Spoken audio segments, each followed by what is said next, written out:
Hi hello నమస్తే friends, welcome back to Aparna Venkat ఏవి vlogs. అందరూ ఎలా ఉన్నారండి? నేనైతే చాలా బాగున్నాను. మీరందరూ కూడా చాలా చాలా బాగుండాలని, సూపర్ డూపర్ హ్యాపీగా హెల్తీగా ఉండాలని కోరుకుంటున్నాను. ఈ వీడియోలో నేను మీకు ద్వారలక్ష్మి పూజ ఎలా చేసుకోవాలో చెప్తానండి. అలాగే ఎప్పుడు చేయాలి అనే దాని గురించి కూడా చెప్తాను. ఈ పూజ చేసేటప్పుడు కొన్ని తప్పులు అస్సలు చేయకూడదండి. ఎందుకంటే లక్ష్మీదేవి రావటం అటు ఉంచితే జ్యేష్ఠాదేవి అడుగు పెట్టే ప్రమాదం ఉంటుందండి ఇటువంటి తప్పులు చేయడం వల్ల. అందుకని వీడియో ఎండ్ వరకు స్కిప్ చేయకుండా మొత్తం చూడండి, మీకు ఇన్ఫర్మేషన్ అనేది కరెక్ట్గా తెలుస్తుంది. అసలు ఈ ద్వారలక్ష్మి పూజ ఎందుకు చేస్తారంటే ఎటువంటి అమంగళము మన ఇంటి గడప దాటి లోపలికి రాకుండా ఉండాలని, అలాగే మన ఇంటిల్లిపాది ఆయురారోగ్యాలతో ఉండాలి, అలాగే సుఖ సంతోషాలతో ఉండాలని, ఆ లక్ష్మీదేవి మన ఇంట్లో స్థిర నివాసం ఉండి మన సంపద వృద్ధి చెందాలని ఈ ద్వారలక్ష్మి పూజ చేసుకుంటారు. అలాగే ఈ ద్వారలక్ష్మి పూజ చేసుకోవడానికి ముందుగా మన సింహద్వారానికి ఉన్న గడపని శుభ్రంగా కడిగి తుడుచుకోవాలి. ఎప్పుడు కడిగి తుడుచుకోవాలంటే శుక్రవారం కానీ మంగళవారం కానీ అస్సలు కడిగి తుడవకూడదు.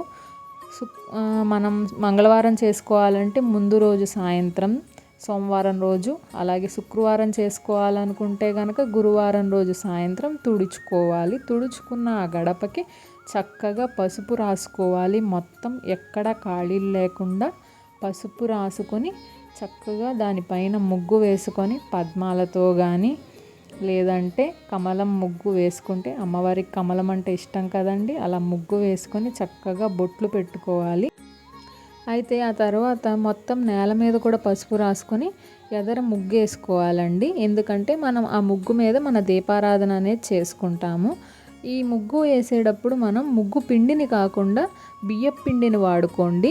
ఎందుకంటే ఈ బియ్యపు పిండి వాడటం వల్ల అది తినడానికి ఏమైనా చీమలు కానీ పురుగులు కానీ ఏమైనా క్రిమికీటకాలు కానీ వచ్చాయనుకోండి, అవి అలా తిని వెళ్ళడం వల్ల ఒకవేళ మన జాతకంలో గనక ఏవైనా దోషాలు ఉంటే గనక అవి పోతాయని చెప్తూ ఉంటారండి. అందుకని మీరు ముగ్గేసేటప్పుడు ఇలా బియ్యపు పిండిని వాడి ముగ్గేయండి. మొత్తం అలా ముగ్గు వేసుకున్న తర్వాత చక్కగా అందులో పసుపు కుంకుమ జల్లి చక్కగా అలంకరించుకోండి. మొత్తం ముగ్గంతా పసుపు కుంకాలు జల్లి అలంకరించుకున్న తర్వాత పువ్వులు పెట్టుకోండి. ఏ ఇల్లు అయితే శుభ్రంగా శుచిగా ఉంటుందో, అలాగే ఏ గడప అయితే పసుపు పచ్చగా కళకళలాడుతూ అందంగా ఉంటుందో, అలాగే ఏ ఇంట్లోంచి సువాసనలు వెదజల్లుతూ ఉంటాయో అలాంటి ఇంటికి లక్ష్మీదేవి రావడానికి ఇష్టపడుతుందంటండి. అందుకని ఎప్పుడూ కూడా మీరు చక్కగా గుమ్మానికి పసుపు రాసుకోవడం అనేది అలవాటు చేసుకోండి. పసుపు రాసి బొట్టు పెట్టుకోండి. ఈ పూజని ఎక్కువగా మంగళవారం, శుక్రవారం లేదంటే గురువారం కూడా చేసుకుంటూ ఉంటారు. ఎందుకంటే గురువారాన్ని మనం లక్ష్మీవారం అంటాం కదండి.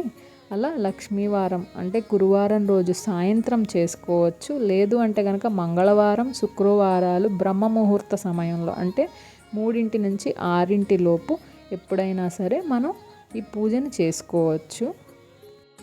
చక్కగా అలా పువ్వులతో అలంకరించుకున్న గడప దగ్గర మనం వేసుకున్న ముగ్గు మీద కొంచెం బియ్యం కానీ లేదంటే వడ్లు కానీ లేదంటే ఏదైనా ఆకు, తమలపాకైనా పర్వాలేదు, మందారాకైనా ఏదైనా సరే ఆకును వేసుకొని అక్కడ దాని మీద మనం దీపం పెట్టుకోవాలి.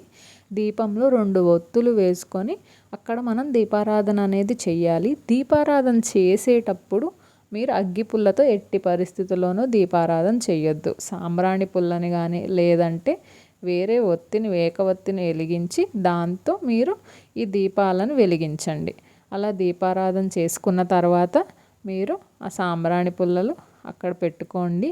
పెట్టిన తరువాత మీరు చక్కగా లక్ష్మీదేవిని మనసులో స్మరించుకొని ఆవిడని మన ఇంట్లో స్థిర నివాసం ఉండడానికి ఆహ్వానించి ఏదైనా స్తోత్రం చెప్పుకొని శ్రీమాత్రే నమః అని తలుచుకొని చక్కగా అక్కడ పటికి బెల్లం కానీ ఏదైనా బెల్లం ముక్క కానీ అరటి పండ్లు కానీ నైవేద్యం సమర్పించండి.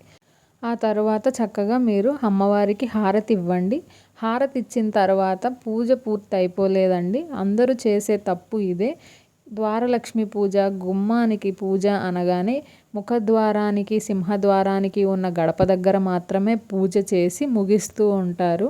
అయితే మనం చెయ్యకూడని ముఖ్యమైన తప్పు ఏంటి అంటే గనక మనం ఇంటి వెనక గుమ్మానికి అంటే పెరటి గుమ్మం అంటారు కదండి, వెనక గుమ్మానికి కూడా మనం చక్కగా పసుపు రాసి బొట్లు పెట్టి పువ్వులతో అలంకరించుకొని అక్కడ కూడా దండం పెట్టుకోవాలి.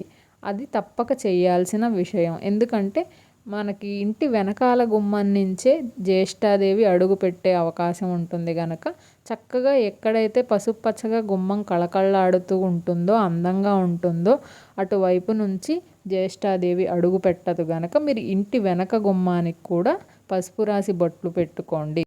అలాగే ఇంకొక 2 ముఖ్యమైన విషయాలు మీరు గుర్తుపెట్టుకోవాల్సినవి ఏంటి అంటే కనుక, ఈ పూజ చేసేటప్పుడు గుమ్మాలని ఎప్పుడూ కూడా మంగళవారం, శుక్రవారం తుడవడం కానీ కడగడం కానీ చెయ్యకండి. మీరు మంగళవారం, శుక్రవారం పూజ చేసుకోవాలి అనుకుంటే కనుక ఆ ముందు రోజు సాయంత్రం తుడుచుకోండి చక్కగా. అలాగే దీపారాధన చేసేటప్పుడు ఎప్పుడూ కూడా అగ్గి పుల్లని వాడకండి. చెప్పినట్టు సాంబ్రాణి పుల్లని కానీ ఏకవత్తిని కానీ వాడి దీపారాధన అనేది చేసుకోండి. ఇలా మీరు ముఖద్వారానికి ద్వారలక్ష్మికి పూజ చేసి ఆ లక్ష్మీదేవి అనుగ్రహాన్ని పొందుతారని నేను మనస్ఫూర్తిగా కోరుకుంటున్నాను. ఈ వీడియో కనుక మీకు నచ్చినట్టయితే లైక్ చేసి నా ఛానల్కి సబ్స్క్రైబ్ చేసుకోండి.